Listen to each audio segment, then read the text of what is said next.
ಬಾಗಲಕೋಟೆ ಉಪಚುನಾವಣೆ ನಡೀತಾ ಇದೆ. ಇಡೀ ದೇಶಾದ್ಯಂತ ಸಹಿತ ಪ್ರಮುಖ ರಾಜ್ಯಗಳಲ್ಲಿ ಚುನಾವಣೆ ನಡೀತಾ ಇದೆ.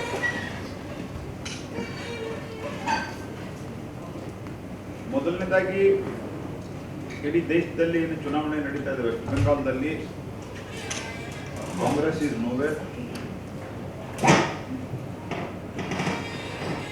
ಆನಂತರ ಅಸ್ಸಾಂದಲ್ಲಿ ಉಚಿತ ಘೋಷಣೆ ಉಚಿತ, ಸೋಲು ಖಚಿತ ಅನ್ನುವಂಥ ಸ್ಥಿತಿಯಲ್ಲಿ ಇದೆ. ಬಹಳ ಹೆವಿಲಿ ದೇ ಆರ್ ಲೂಸಿಂಗ್.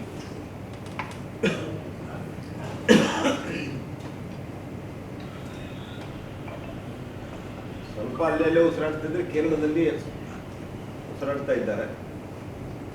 ತಮಿಳುನಾಡಿನಲ್ಲಿ 21 ಸೀಟಿಗೆ ಒಂದು ಕಾಲದಲ್ಲಿ ಇಡೀ ತಮಿಳುನಾಡಿನಲ್ಲಿ ಆಡಳಿತವನ್ನು ಮಾಡಿದ ಅವರು ಕಾಂಗ್ರೆಸ್ ಪಾರ್ಟಿಯವರು. ಅಲ್ಲಿ 21 ಸೀಟಿಗೆ ಸ್ಟಾಲಿನ್ ಅವರ ಕೈ ಹಿಡ್ಕೊಂಡು ಹೋಗುವಂತ ಒಂದು ದುಸ್ಥಿತಿಯಲ್ಲಿ ಕಾಂಗ್ರೆಸ್ ಪಾರ್ಟಿ ಇದೆ. ಇದೆಲ್ಲದಕ್ಕೂ ಕಾರಣ ಕಾಂಗ್ರೆಸ್ ಪಾರ್ಟಿಯ ಭ್ರಷ್ಟಾಚಾರ, ದುರಾಡಳಿತ ಮತ್ತು ವಂಶವಾದ.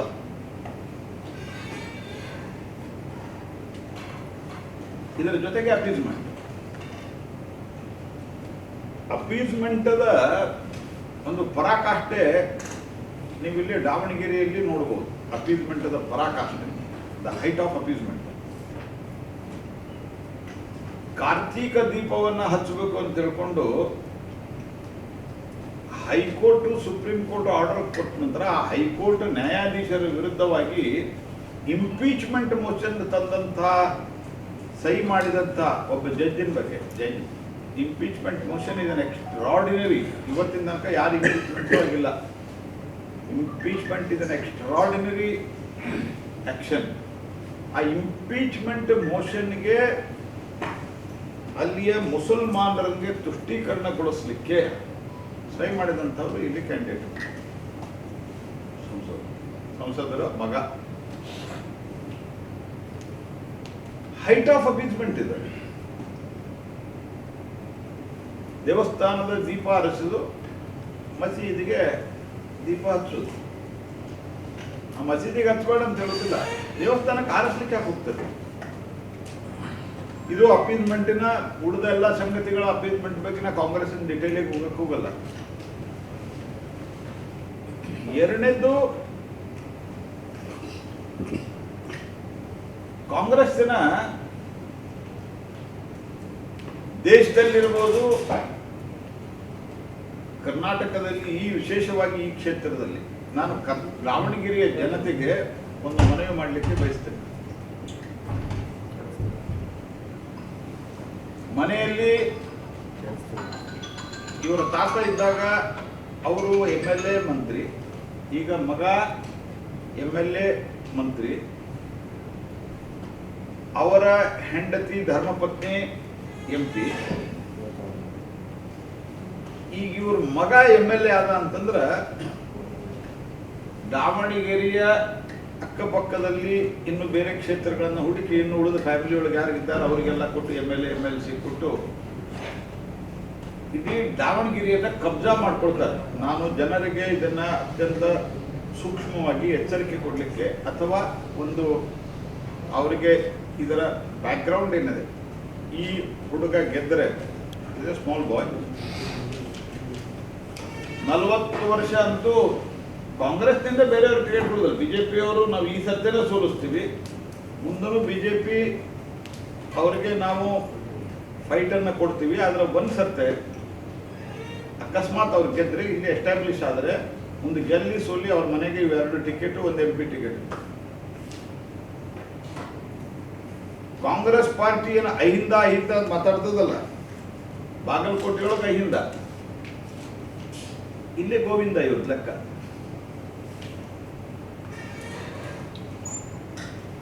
Taken for granted ಇವ್ರದು.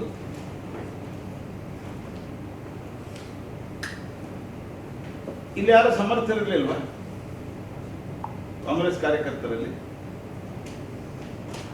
ನಿಮ್ಮ ಮನೆತನಕ್ಕೆ ಆಗ್ಬೇಕಲ್ಲ, ನಿಮ್ಮ ಕುಟುಂಬಕ್ಕೆ ಆಗ್ಬೇಕ.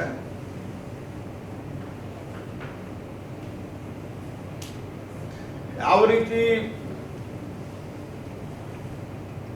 ಸೋನಿಯಾ ಗಾಂಧಿ ಅವರ ಮನೆಯಲ್ಲಿ ಸೋನಿಯಾ ಗಾಂಧಿ, ರಾಹುಲ್ ಗಾಂಧಿ, ಪ್ರಿಯಾಂಕಾ ಗಾಂಧಿ 3 ಜನ MP ಇದ್ದಾರೆ. ಈಗ ಆ ಪ್ರಿಯಾಂಕಾ ಮಗಗೆ ಎಲ್ಲೋ ಸೀಟ್ ಹುಡುಕ್ತಾ ಇದ್ದಾರೆ.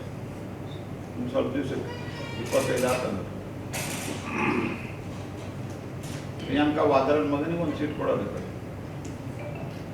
ಇಲ್ಲೇ ಈಗ ಇವರು 3 ಮಂದಿ 3 ಜನ ಒಂದೇ ಕುಟುಂಬದವರು ಇನ್ನೊಬ್ಬರು ಹುಡುಕ್ತಾ ಇದ್ದಾರೆ. ಕ್ಷೇತ್ರ ಹುಡುಕ್ತಾರೆ ಅಕ್ಕಪಕ್ಕದಲ್ಲಿ. ಯಾಕಂದ್ರೆ ದುಡ್ಡಿದೆ, ಭ್ರಷ್ಟಾಚಾರದ್ದು ದುಡ್ಡಿದೆ, ಇಷ್ಟು ವರ್ಷಗಳ ಕಾಲ ಗಳಿಸಿದ್ದು ಇದೆ. ಹೀಗಾಗಿ ದುಡ್ಡಿನ ಬಲದಿಂದ ಇಲ್ಲಿನ ಪ್ರಜಾಪ್ರಭುತ್ವವನ್ನು ನಿರ್ನಾಮ ಮಾಡಕ್ಕೆ ಹೊರಟಿದ್ದಾರೆ ಅನ್ನೋದು ಜನ ಗಮನಿಸಬೇಕು. People have to very seriously, ಜನರಿಗೆ ಇದನ್ನು ಬಹಳ ಗಂಭೀರವಾಗಿ ವಿಚಾರ ಮಾಡಬೇಕನ್ನುವಂಥ ವಿನಂತಿ ಪೂರ್ವಕ ಆಗ್ರಹವನ್ನು ನಾನು ಮಾಡ್ತೇನೆ. ವಾಟ್ ಇಸ್ ಪ್ರಜಾಪ್ರಭುತ್ವನ ಇದೆ ಮತ್ತು ದಾದಾಗಿರಿ. ಒಂದು ಅಭಿವೃದ್ಧಿ ಕೆಲಸ ಇಲ್ಲ. ಸ್ಮಾರ್ಟ್ ಸಿಟಿ ಇತ್ಯಾದಿಗಳಾಗಿದ್ದರೆ ಅದು ಸಿದ್ದೇಶಣ್ಣವರ ಕಾಲದಲ್ಲಿ, ಬಿಜೆಪಿಯ ಕಾಲದಲ್ಲಿ ಆಗಿದೆ. ಯಡಿಯೂರಪ್ಪನವರ ಕಾಲದಲ್ಲಿ ದಾವಣಗೆರೆ ಅಭಿವೃದ್ಧಿ ಆಗಿದೆ, ಸ್ಟೇಷನ್ ಅಭಿವೃದ್ಧಿ ಆಗಿದೆ. ತಮ್ಮ ಉದ್ಯೋಗವನ್ನು ಬೆಳೆಸಲಿಕ್ಕೆ ತಮ್ಮ ಕುಟುಂಬದಲ್ಲಿ ಅಧಿಕಾರದ ಕೇಂದ್ರೀಕರಣ ನಡೀತಾ ಇರೋದು ಪ್ರಜಾಪ್ರಭುತ್ವಕ್ಕೆ ಅಪಾಯಕಾರಿ. It is dangerous to the democracy. ಮತ್ತು ಕಾಂಗ್ರೆಸ್ ಪಾರ್ಟಿ ಈ ಒಂದು ಕುಟುಂಬದ ರಾಜಕಾರಣದಿಂದ ಇಡೀ ದೇಶದಲ್ಲಿ ನೆಲ ಕಚ್ಚಿದೆ. ಹಾಗಾಗಿ ಕಾಂಗ್ರೆಸ್ ಕಾರ್ಯಕರ್ತರು ಜಾಗೃತ ಆಗ್ಬೇಕು. ಇದು ಅನ್ಸತ್ತೆ ನೀವು ಆ ಹುಡುಗನಿಗೆ ಕೊಟ್ರಿ ಅಂತಂದ್ರೆ ಬೈ ಚಾನ್ಸ್ ಆಗಲ್ಲ, ಅದು ಬೇರೆ ವಿಷಯ. ಕೊಟ್ರಿ ಅಂತಂದ್ರೆ then it will be over for all other workers. It is one sided game ಆಗಿಬಿಡ್ತದೆ ಕಾಂಗ್ರೆಸ್ನಲ್ಲಿ. ಇನ್ ದಿ ಲಾರ್ಜರ್ ಇಂಟ್ರೆಸ್ಟ್ ಕಾಂಗ್ರೆಸ್ದವರು ಸೇರಿ, ನಾ ಕಾಂಗ್ರೆಸ್ದವ್ರಿಗೂ ಕರೆ ಕೊಡ್ತಾ ಇದ್ದೀನಿ, ಇವ್ರನ್ನ ಸೋಲಿಸೋಣ.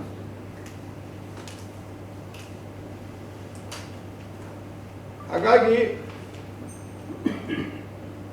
ಇದರ ಜೊತೆಯಲ್ಲಿ ಇಡೀ ದೇಶಾದ್ಯಂತ ಕಾಂಗ್ರೆಸ್ ಪಾರ್ಟಿ ಇವತ್ತು ನಶಿಸಿ ಹೋಗಿದೆ. ಆಲ್ಮೋಸ್ಟ್ ಕಾಂಗ್ರೆಸ್ ಮುಕ್ತ ಅನ್ನುವಂಥ ಹಂತಕ್ಕೆ ಬರ್ತಾ ಇದೆ. ಈಗಿರುವುದು 2 ರಾಜ್ಯದಲ್ಲಿದೆ.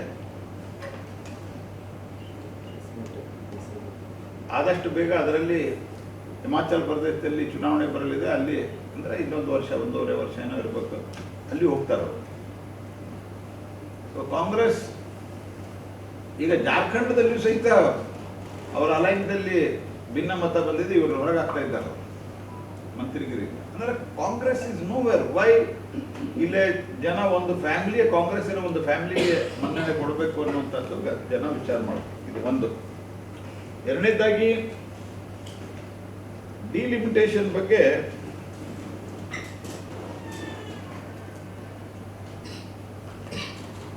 ಮುಖ್ಯಮಂತ್ರಿಗಳು ಇವತ್ತು ನಿನ್ನೆ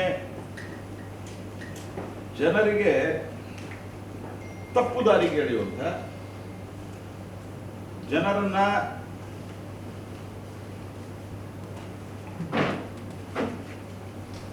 ದಕ್ಷಿಣ ಮತ್ತು ಉತ್ತರ ಅಂತ ಡಿವೈಡ್ ಮಾಡುವಂತ ಭಾಷೆಗಳು ಮಾತಾಡ್ತಾ ಇದ್ದಾರೆ. ನಾ ಕೇಳುದು, ಉತ್ತರಕ್ಕೆ ಸ್ಟೇಟ್ಗಳು ಈಗ 24%, ದಕ್ಷಿಣಕ್ಕೆ 24%, ಉತ್ತರಕ್ಕೆ ಜಾಸ್ತಿ ಆಗಿದೆ ಅಂತ ಹೇಳಿದ್ದಾರೆ. ನಾನು ಕೇಳೋದು, 1973ರಲ್ಲಿ 543 ಸೀಟುಗಳ ಪೈಕಿ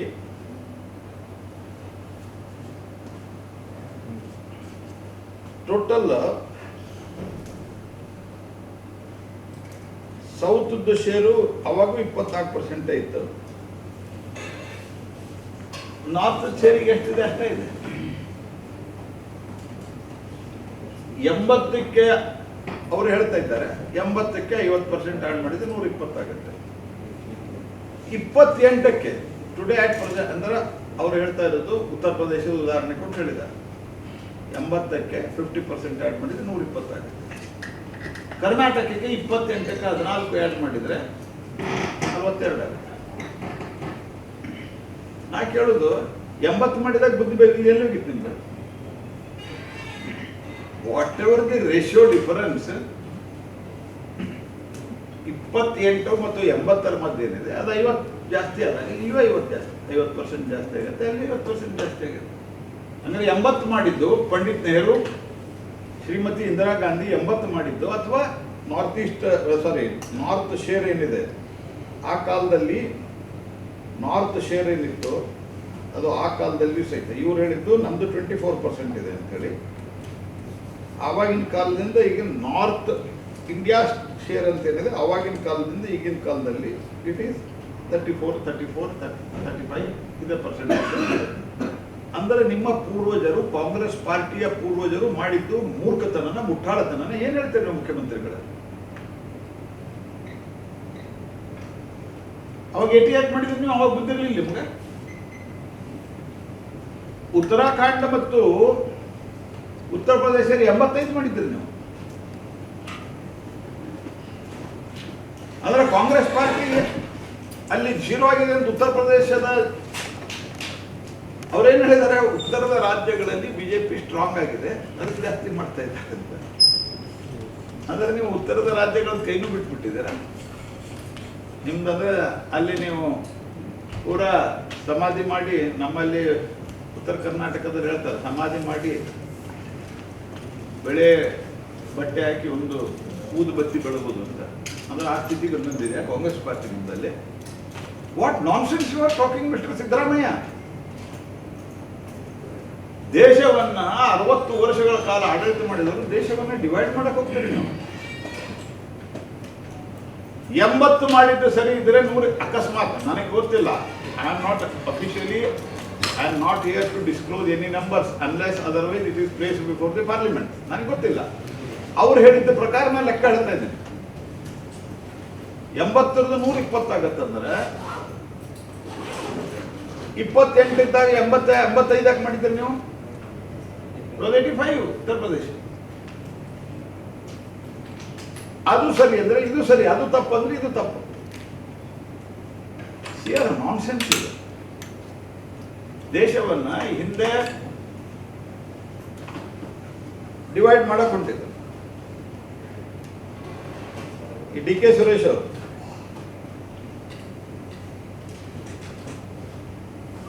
ನಾರ್ದರ್ನ್ ಸ್ಟೇಟ್ಗಳು ಯಾವತ್ತಲೂ ಶೇರು ಜಾಸ್ತಿ ಇದೆ, ಪಾಪ್ಯುಲೇಷನ್ ಮೊದಲು ಜಾಸ್ತಿ ಇತ್ತು, ಈಗೂ ಜಾಸ್ತಿ. ನಾವು ಈಗಿನ ಪಾಪ್ಯುಲೇಷನ್ ಆಧಾರದ ಮೇಲೆ ನಂಬರ್ ಆಫ್ ಸೀಟ್ ಜಾಸ್ತಿ ಮಾಡಿದ್ರೆ ದೇರ್ ಮೇ ಬಿ ಅವಾಗ ವ್ಯತ್ಯಾಸಗಳು ಆಗ್ಬೋದು ಅನ್ನುವಂತಹ ಒಂದು ಭಯ ಇದ್ದದಕ್ಕೆ ಇದ್ದ ಸೀಟುಗಳನ್ನು ನಾವು ಪರ್ಸೆಂಟೇಜ್ ವೈಸ್ ಶೇರ್ ಜಾಸ್ತಿ ಮಾಡ್ತೇವೆ ಟು ಅಕಾಮಡೇಟ್ 33%. ಮತ್ತು ದೇಶವು ಒಂದೊಂದು ಕೆಲವೊಂದು ವಿಧಾನಸಭಾ ಕೆಲವೊಂದು ಲೋಕಸಭಾ ಕ್ಷೇತ್ರದ್ದು 40-50 ಲಕ್ಷ ಆಗಿದೆ ನಂಬರ್ ಆಫ್ ವೋಟರ್ಸ್. ಆ ಹಿನ್ನೆಲೆ ಒಳಗ seat distribution continues to reflect 1971 population levels due to the freeze. ಅದು ಫ್ರೀಸ್ ಆಗಿದೆ. ಈಗ ನೀವು 10% ಮಾಡಿದ್ರೆ ಅಂತ ತಿಳ್ಕೊರಿ. ಸಿದ್ದರಾಮಯ್ಯನವರ ಆರ್ಗ್ಯುಮೆಂಟ್ 50% ಪಕ್ಕಕ್ಕಿಟ್ಟು ಉತ್ತರ ಪ್ರದೇಶದಲ್ಲಿ 8 ಸೀಟ್ ಆಗುತ್ತೆ, ಕರ್ನಾಟಕದಲ್ಲಿ 2 ಸೀಟ್ ಆಗುತ್ತೆ. ಅವಾಗೂ ಜಾಸ್ತಿ ಆಗುತ್ತಲ್ಲ. ಮತ್ತು ನಿಮಗೆ ಓಟ್ ಹಾಕಲ್ಲ ಅಂತಂದ್ರೆ ಎಷ್ಟು ಸಿಲಿ. ಮತ್ತು ದೇಶದಲ್ಲಿ ದಕ್ಷಿಣ ಭಾರತ ಉತ್ತರ ಭಾರತ ಅಂತ ಜಗಳ ಹಚ್ಚೋದಕ್ಕೆ ಯಾವ ರೀತಿ ಇವ್ರದ್ದು ಒಂದು ಧೋರಣೆ ಇದೆ ಅಂತಂದ್ರೆ, ನಿಮಗೆ ಅಲ್ಲಿ ಸೀಟ್ ಜಾಸ್ತಿ ಆಗಿಲ್ಲ ಅಂತಂದ್ರೆ ಈಗ ಅಲ್ಲಿ 88, ಉದಾಹರಣೆಗೆ 88 ಅಥವಾ 80 ಸೀಟ್, 80 ಸೀಟ್ದಲ್ಲಿ ನೀವು 0 ಆಗ್ತೀರಿ. Congress is 0 in almost north Indian states. Seat ಜಾಸ್ತಿ ಕಮ್ಮಿ ಆಗೋದ್ರಿಂದ ವೋಟರ್ಸ್ ಮೇಲೆ ಪರಿಣಾಮ ಆಗಲ್ಲ. How can it effect the voters? ಈಗಿರೋ ವೋಟರ್ಸ್ ಈಗ 80ರಲ್ಲಿ, ಮಧ್ಯಪ್ರದೇಶದಲ್ಲಿ 40ರಲ್ಲಿ, ಬಿಹಾರದಲ್ಲಿ 40 ಎಷ್ಟೋ ಇದೆ. ಇದರಲ್ಲಿ ಎಲ್ಲವೂ ಸಹಿತ ಸೀಟ್ ಕಮ್ಮಿ ಆದರೂ ನಿಮ್ಮ ಆರ್ಗ್ಯುಮೆಂಟ್ ತಗೊಂಡ್ರೆ ಅದು ನಮಗೆ ಲಾಭ, ಸೀಟ್ ಜಾಸ್ತಿ ಆದರೂ ನಮಗೆ ಲಾಭ. ಯಾಕಂದ್ರೆ ಜನ ನಮ್ಮ ಪರವಾಗಿದ್ದಾರೆ. ಇದು ಚುನಾವಣೆಯ ಈ ಉಪಚುನಾವಣೆಯ ಸಂದರ್ಭದಲ್ಲಿ ಜನರ ಭಾವನೆಗಳನ್ನು ಕೆರಳಿಸಿ ದೇಶದ ಸಮಗ್ರತೆಗೆ ಧಕ್ಕೆ ತರುವಂತಹ ಕೆಲಸವನ್ನು ಕಾಂಗ್ರೆಸ್ ಪಾರ್ಟಿ ಮಾಡ್ತಾ ಇದೆ. I totally condemn this. ಹಾಗಾಗಿ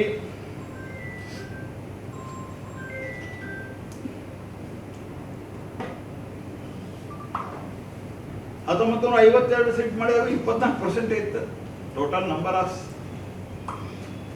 ಸೀಟ್ಸ್ ಏನು ಉತ್ತರ ದಕ್ಷಿಣ ಕರ್ನಾಟಕದಲ್ಲಿತ್ತು. ಅವಾಗ 24% ಇತ್ತು. At the time of independence, when no state had a population control, still the share of southern state was 24%, and moreover in the last delimitation, ಕೊನೆ delimitation ದಲ್ಲಿ southern state share was 24%. 2008ರಲ್ಲಿ ಯಾರಿದ್ರು? BJP ಇತ್ತ, ಕಾಂಗ್ರೆಸ್ ಇತ್ತ. ಸೋನಿಯಾ ಗಾಂಧಿ, ರಾಹುಲ್ ಬಾಬಾ, remote control. Manmohan Singh ಪಾಪ ಅವರು ಇದೆ good man. ನನಗೇನು ಒಬ್ಬ ಆರ್ಥಿಕ ತಜ್ಞರಾಗಿ ಒಬ್ಬ ಒಳ್ಳೆ ಮನುಷ್ಯ ಆದ್ರೆ ಅವ್ರದ್ದು ಏನು ನಡೀತಾ ಇರಲಿಲ್ಲ. ಇವರ ಇಬ್ರು ಕಂಟ್ರೋಲ್ ಮಾಡ್ತಿದ್ರು. ಆರ್ಡಿನೆನ್ಸ್ ಹರಿದಾಕಿದ್ರು, ನೆನಪಿದೆ ಅಂತ ಅನ್ಕೋತೀನಿ. ಶರದ್ ಪವಾರ್, ಪ್ರಣವ್ ಮುಖರ್ಜಿ, ಮನಮೋಹನ್ ಸಿಂಗ್, ಈ ತರದ ಎಲ್ಲಾ ಪ್ರಮುಖ ಜನ ಇದ್ದಂತಹ ಕ್ಯಾಬಿನೆಟಿನ ಡಿಸಿಷನ್ ಅನ್ನ ಹರಿದು ಹಾಕಿ ಅದನ್ನ ಇಂಪ್ಲಿಮೆಂಟ್ ಮಾಡಲಾರದಂತ ಮಾಡುವಷ್ಟು ಅಹಂಕಾರ ಮತ್ತು ಅಧಿಕಾರ ರಾಹುಲ್ ಗಾಂಧಿಗಿತ್ತು. ಅವಾಗ ತಪ್ಪಾಗಿದ್ದರೆ ಯಾಕೆ ಸ್ಟಾಪ್ ಮಾಡಿಲ್ಲ 2008ರಲ್ಲಿ? ಅವಾಗ 24% ಅದ. ಯಾಕೆ ಜನರನ್ನು ಭಟ್ಕಾಯಿಸ್ತೀರಿ ನೀವು? ಜನರನ್ನ ನೀವು ನಿಮ್ಮ ಪಾಲಿಸಿ ಮುಖಾಂತರ, ನಿಮ್ಮ ಒಂದು ವರ್ಕಿಂಗ್ ಸ್ಟೈಲ್ ಚೇಂಜ್ ಮಾಡಿಸೋದ್ರ ಮೂಲಕ ರಾಜಕಾರಣದಲ್ಲಿ ಕೆಲಸ ಮಾಡಬೇಕು ಅಂತಂದ್ರೆ, ಚುನಾವಣೆ ಇದ್ದಾಗ ವಿದೇಶಿ ಕೂಡಿ ಹೋಗುವುದಲ್ಲ. ರಾಹುಲ್ ಗಾಂಧಿ ಚುನಾವಣೆ ಇದ್ದಾಗ ಹೇಗೆ ಇವತ್ತು ನಾವೆಲ್ಲ ಇಡೀ ದೇಶದಲ್ಲಿ ಓಡಾಡ್ತಾ ಇದ್ದೀವಿ. ನಮ್ಮ ಪ್ರಧಾನಮಂತ್ರಿಗಳು, ನಮ್ಮ ರಾಜನಾಥ್ ಸಿಂಗ್ ಅವರು, ಅಮಿತ್ ಶಾ ಅವರು ಒಂದೊಂದು ರಾಜ್ಯದಲ್ಲಿ ಹೋಗಿ ಕೂತ್ಬಿಟ್ಟಿದ್ದಾರೆ. ನಮ್ಮ ಅಮಿತ್ ಶಾ ಅವರು, ಎಕ್ಸೆಪ್ಟ್ ಪ್ರೈಮ್ ಮಿನಿಸ್ಟರ್, ಅನೇಕ ರಾಜ್ಯದ ಮಂತ್ರಿಗಳು ಕಷ್ಟಪಡ್ತಾರೆ, ಜನರ ಭೇಟಿ ಮಾಡ್ತಾರೆ. ರಾಹುಲ್ ಗಾಂಧಿ ಎಲ್ಲಾದರೂ ಒಂದು ಕಡೆ ಆದರೂ ಸರಿಯಾಗಿ ಕೂತು ಪ್ರಯತ್ನ ಮಾಡಿದ್ದಾರೆ. ಕಾಂಗ್ರೆಸ್ ಪಾರ್ಟಿಯವರಾದ್ರು, ರಾಹುಲ್ ಗಾಂಧಿ ಅವರಾದ್ರು. ನಿಮ್ಮ ಪಾಲಿಸಿ ಅಪೀಸ್ಮೆಂಟ್ ಪಾಲಿಸಿ, ಭ್ರಷ್ಟಾಚಾರ, ಇದಕ್ಕೆ ಕೊಟ್ಟು ಹಾಕಬೇಕು. ನಿಮಗೆ ಕರ್ನಾಟಕದಲ್ಲಿ ನಿಮ್ಗೆ ಅವಕಾಶ ಕೊಟ್ಟರೆ ಏನು ಮಾಡಿದ್ರಿ ನೀವು? ಒಬ್ಬರಾದ್ರೂ ಇಲ್ಲಿ ಇದ್ದವ್ರು ಯಾರಾದರೂ ಹೇಳಿ, ನಿಮ್ಮ ಮಕ್ಕಳಿಗೆ ಯಾರಿಗಾದ್ರೂ ಯುವ ನಿಧಿ ಬಂದಿದೆ, 5 ಗ್ಯಾರಂಟಿ ಇಂಪ್ಲಿಮೆಂಟೇಷನ್, 5 ಗ್ಯಾರಂಟಿ ಇಂಪ್ಲಿಮೆಂಟೇಷನ್, ಒಂದು ಕಾಳು ಹಾಕಿ ಅನ್ನ ಭಾಗ್ಯದಲ್ಲಿ ಕೊಟ್ಟಿದ್ದಾರೆ ಹೇಳಿ. 5 kg ಅಕ್ಕಿ ಕೊಡ್ತಾ ಇರೋರು ನಾವು. ನಾನೇ ಆಹಾರ ಮಂತ್ರಿ. 2,11,000 ಕೋಟಿ ರೂಪಾಯಿ ಇದೆ ನನ್ನ ಬಜೆಟ್, ನಮ್ಮ ಡಿಪಾರ್ಟ್ಮೆಂಟ್ ಬಜೆಟ್.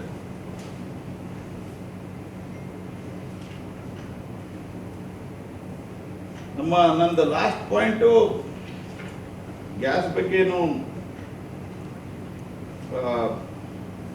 ಪ್ರಾಬ್ಲಮ್ ಇದೆ. LPG, ಒಟ್ಟಾರೆ ಇಂಧನದಲ್ಲಿ LPG ಪ್ರಾಬ್ಲಮ್ ಇದೆ. ಆದರೆ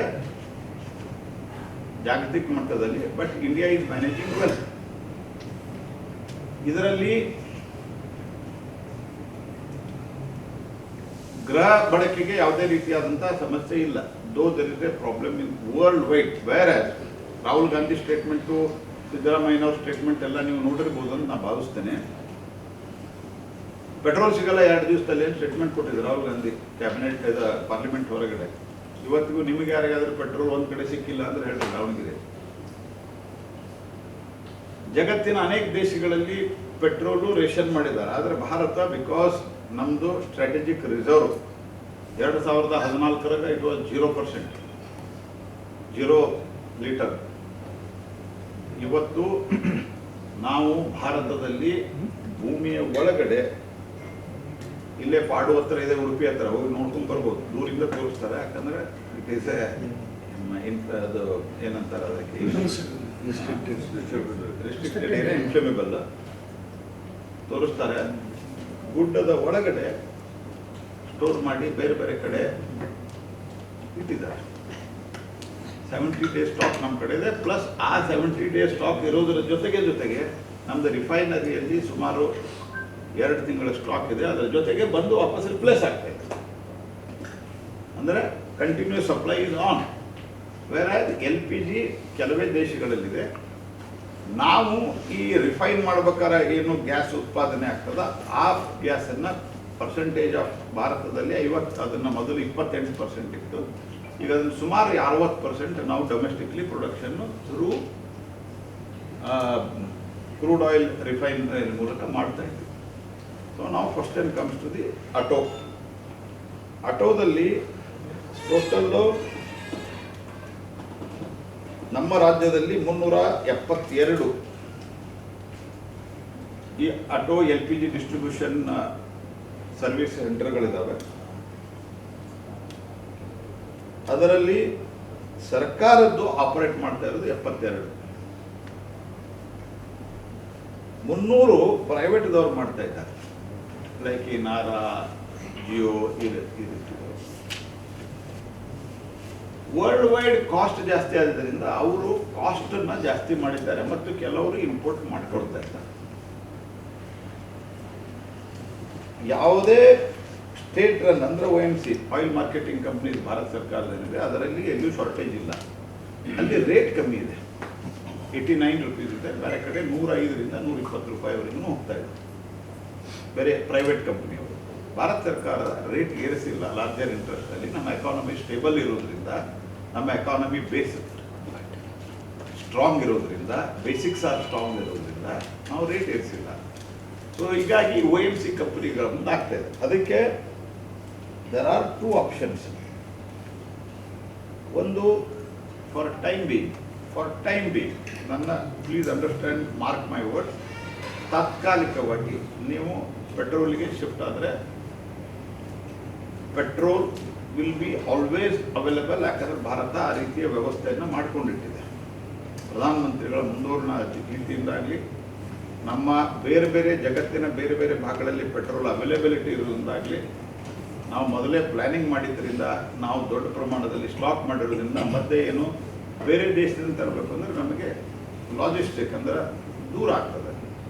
ಅದು ಬರೋ ತನಕ ಸಮಸ್ಯೆ ಆಗಬಾರ್ದು ಅಂತ ಸ್ಟಾಕ್ ಮಾಡಿಟ್ಟಿದ್ದು. ಇದೆಲ್ಲರ ಪ್ಲ್ಯಾನಿಂಗ್ ಅದು ಆಧಾರದ ಮೇಲೆ we don't have an iota of problem. ಒಂದು ಸ್ವಲ್ಪನೂ ಸಮಸ್ಯೆ ನಮಗಿಲ್ಲ. ಆದರೆ LPG resources are very very limited in the world wide. ಮತ್ತು ಈಗ ಕಾಸ್ಟೂ ಜಾಸ್ತಿ ಆಗಿರೋದ್ರಿಂದ ಆಟೋ LPG ಸಮಸ್ಯೆ ಇದೆ. There are 2 options.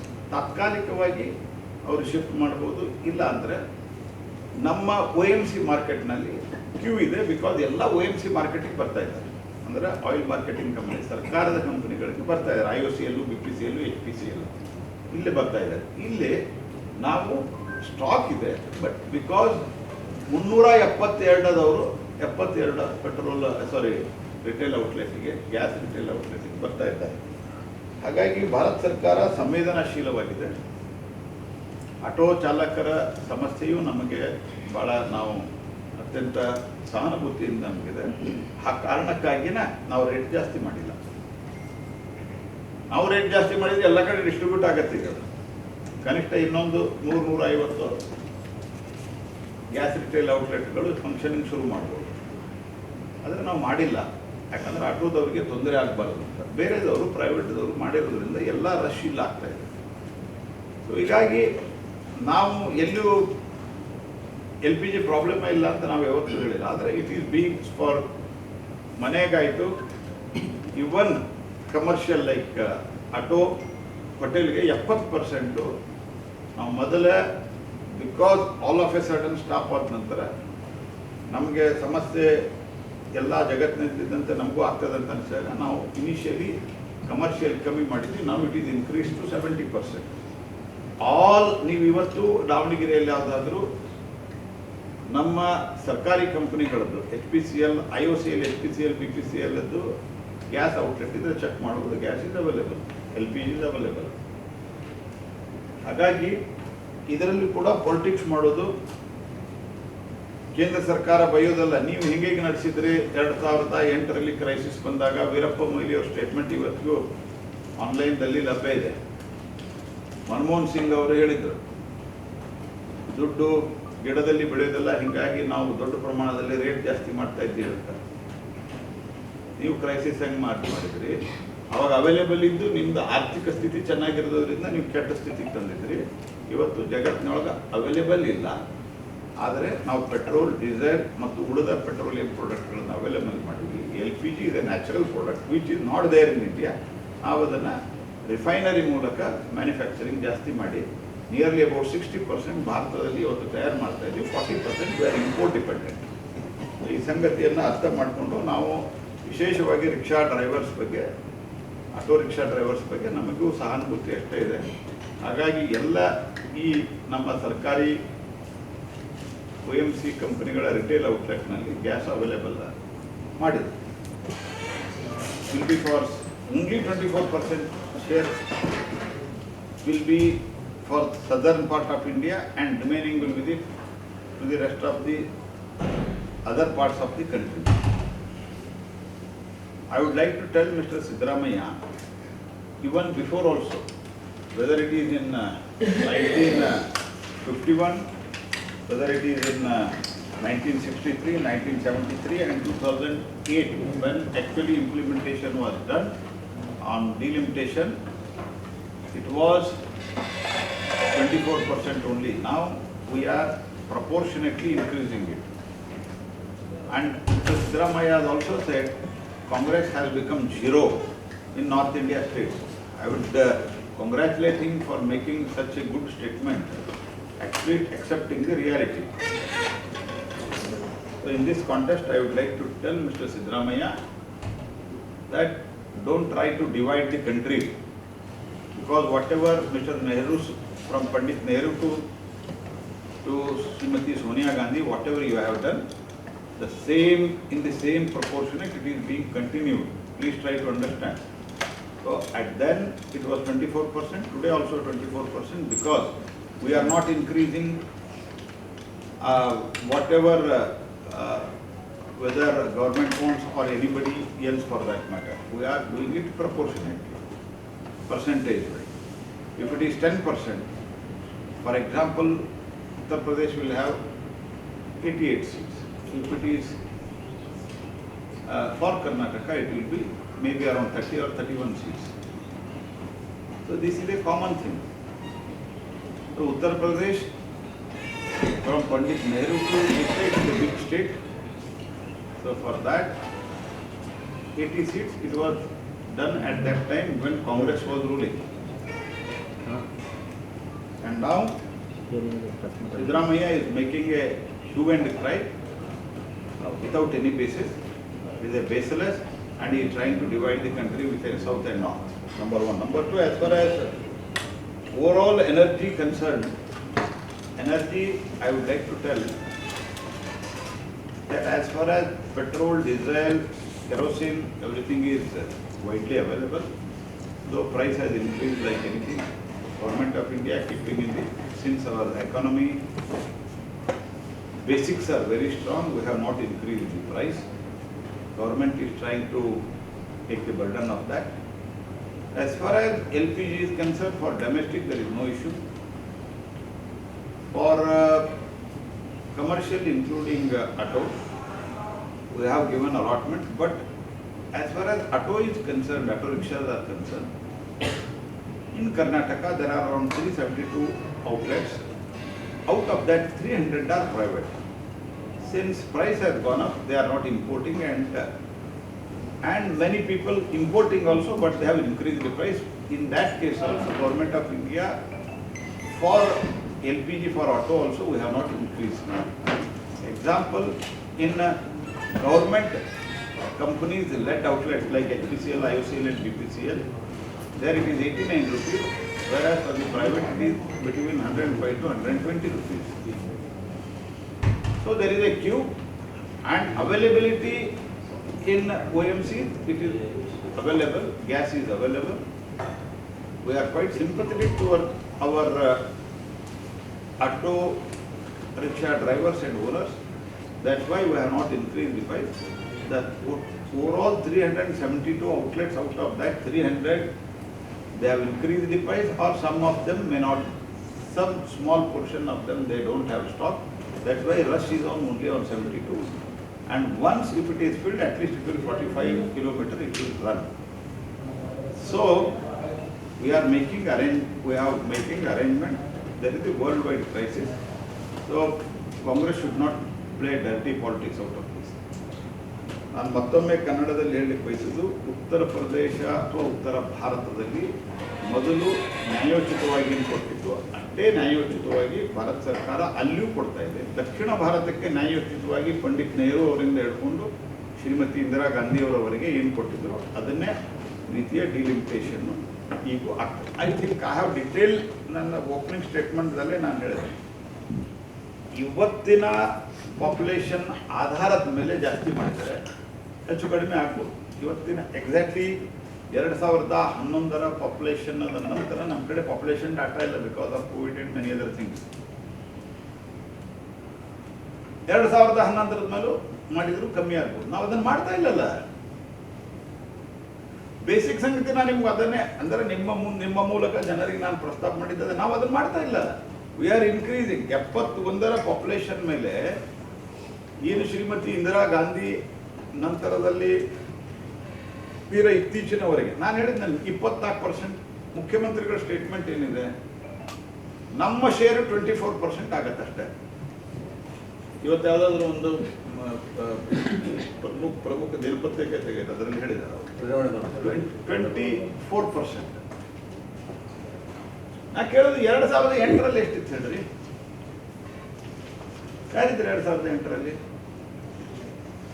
ಅವಾಗೂ 24% ಇತ್ತು, ಈಗ 24. We are not changing anything.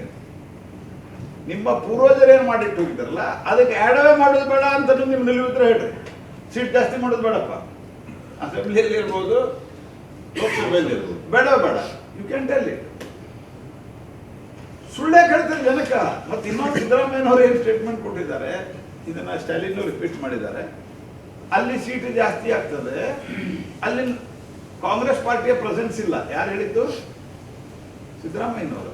ಅಂದ್ರೆ ಕಾಂಗ್ರೆಸ್ ಪಾರ್ಟಿ ನಾನು ಹೇಳಿದ್ನಲ್ಲ, ನೀವು ಪೂರ್ತಿ ಮುಗಿಸಬಿಡ್ಬೇಕಂತ ತೀರ್ಮಾನ ಮಾಡ್ಯಾರ ಸಿದ್ದರಾಮಯ್ಯನವರು. ನಂದಾದ್ಮೇಲೆ ಅವನು ಇಲ್ಲಿಯೂ ಆಗಬಾರ್ದು, ದೇಶದಾಗೂ ಇಲ್ಲಿಯೂ ಆಗಬಾರ್ದು. ಎಫರ್ಟ್ ಮಾಡಿ ಜನರನ್ನ ನಿಮ್ಮ ಕಡೆ ಒಲಿಸಿಕೊಳ್ಳೋ ಪ್ರಯತ್ನ ಮಾಡಬೇಕು. ಎರಡನೇದು ನಾನು ರಿಪೀಟೆಡ್ಲಿ ಹೇಳೋದು, 1971ದಲ್ಲಿ ಆಗಿದೆ, 52ದಲ್ಲಿ ಆಗಿದೆ, 61ದಲ್ಲಿ ಆಗಿದೆ, 73ದಲ್ಲಿ ಆಗಿದೆ, 2008ದಲ್ಲಿ ಇಂಪ್ಲಿಮೆಂಟ್ ಆಗಿದೆ. 2008ದಲ್ಲಿ 24% ಇತ್ತ. ಈಗ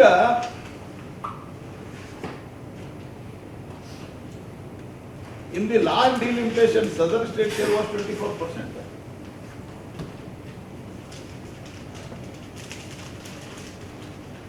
ಈಗೂ ಅಷ್ಟೇ ಉಳಿತದೆ, ಯಾಕಂದ್ರೆ ಎಲ್ಲ ರಾಜ್ಯಗಳಲ್ಲಿ ಈಕ್ವಲ್ ಜಾಸ್ತಿ ಆಗುತ್ತೆ. ನೀವೇನು 80 ಮಾಡಿದ್ರಲ್ಲ, ನೀವು 80 ಮಾಡಿದಲ್ಲಿ 10% ಮಾಡಿದ್ರೆ ಅಲ್ಲಿ 88 ಆಗುತ್ತೆ. ಇಲ್ಲಿ 10% ಮಾಡಿದ್ರೆ 28, 3 ಆಗ್ಬೋದು, 31 ಆಗ್ಬೋದು. Is proportionately increased. We are not. ಈಗ ನಾವು 2011 ಅಥವಾ 2005 ನಾವು ಸೆನ್ಸಸ್ ಅನ್ನ ಬಗ್ಗೆ ಹೇಳೇ ಇಲ್ಲಲ್ಲ ಇನ್ನು. ನಿಮಗೆ ಯಾಕಿಟ್ಟು ಭಯ? ಪ್ರೆಸೆಂಟ್ ಆದ ಇರುವ ಸೀಟ್ಗಳ ಸಂಖ್ಯೆ ಜಾಸ್ತಿ ಆಗುತ್ತೆ. ಇದು ನಾವು ಹೇಳಿದ್ವಿ.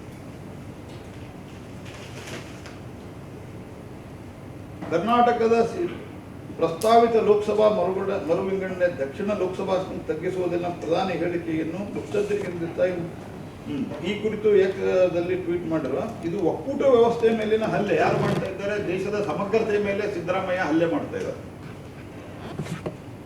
ಇಂಥ ರಚನಾತ್ಮಕ ಬದಲಾವಣೆಯನ್ನು ಸಾರ್ವಜನಿಕ ಚರ್ಚೆ ಮತ್ತು ಸಮಾಲೋಚನೆ ಇಲ್ಲದೆ ಜಾರಿಗೊಳಿಸಬಾರದು. ಈಗ ಒಂದು ಆಲ್ರೆಡಿ ಅಮೆಂಡ್ಮೆಂಟ್ ಆಗಿಲ್ಲ, ಅದು ಸಪೋರ್ಟ್ ಯಾಕೆ ಮಾಡಿದ್ರಿ? 23ರಲ್ಲಿ ಬುದ್ಧಿ ಇರಲಿಲ್ವ ಅವಾಗ? ಹೋಗ್ಲಿ, 2008ರಲ್ಲಿ ಮಾಡ್ಬೇಕಾದ್ರೆ ಬುದ್ಧಿಯಲ್ಲಿ ಎಲ್ಲಾದ್ರೂ ಒತ್ತಿ ಇಟ್ಟು ಬಂದಿದಾರ? ಒತ್ತಿ ಅಂತ ಏನಂತಾರೆ? ಅಡ ಇಟ್ಟು ಬಂದಿರ ಬುದ್ಧಿಯಲ್ಲಿ. ಅದ ಯಾರು ಮೂರ್ಖ ಮಾಡ್ತಿದ್ರಿ ನೀವು? Ultimately people are very intelligent. Indian democracy is very very matured. It has become very vibrant. ನಿಮ್ಮ ಮೂರ್ಖತನದ ನಿಮ್ಮನ್ನ ನೀವು ಸಂರಕ್ಷಣೆ ಮಾಡ್ಕೊಳ್ಳಿ ಕೇಳುವಂತದ್ದು ಯಾರು ನಂಬೋದಿಲ್ಲ. ದರ ಮತ್ತು ಪ್ರಮಾಣ ಸ್ಪಷ್ಟವಾಗಿ ಬಿಜೆಪಿ ಪ್ರಾಬಲ್ಯವಿಲ್ಲ. ಉತ್ತರದ ರಾಜ್ಯಗಳಿಗೆ ಅತಿ ಹೆಚ್ಚು ಲಾಭ ಕೊಡಲಿದೆ. ಇದು ಸಿದ್ದರಾಮಯ್ಯನವ್ರ ಸ್ಟೇಟ್ಮೆಂಟ್. ಸಿದ್ದರಾಮಯ್ಯನವರು ಅಂದ್ರೆ ಉತ್ತರದಾಗ ನಾವು ಎಂದೆಂದೆಂದೆಂದೂ ಬರೋದಿಲ್ಲ. ನಮ್ಮ ಗತಿ ಮುಗೀತು ಅಂತ ತೀರ್ಮಾನ ಮಾಡ್ಯಾರ ಅವ್ರು. ನಾವು ಟಾಪ್